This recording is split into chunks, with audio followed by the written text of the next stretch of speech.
Here's a new orchard I'm planting, a bunch of citrus trees. I just figured out the size berm I want to use for these starting out. I'll probably just keep them the size, maybe expand them slightly as they get older, but I don't want the trees to be super massive. But these are going to be a good size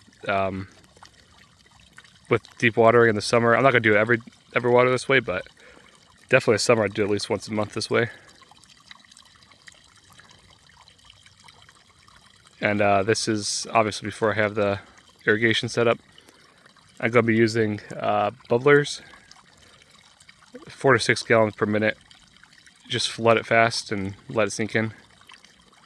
One thing I noticed with citrus trees is they're pretty drought tolerant compared to, or at least as far as being finicky. Once they're established, something like a fig tree or so, or something like that, or even a peach tree, they're not as finicky as those.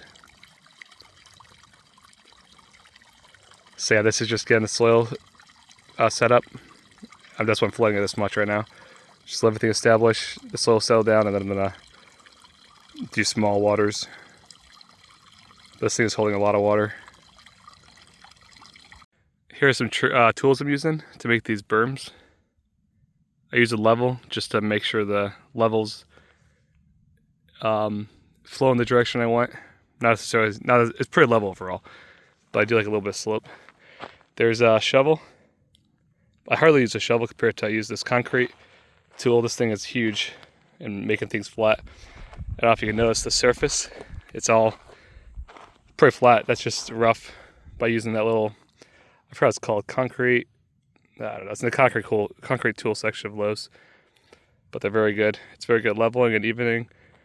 And I didn't mention this in the first part, but I'm flood watering or filling the basins up to also settle the dirt because my land has a slight slope to it.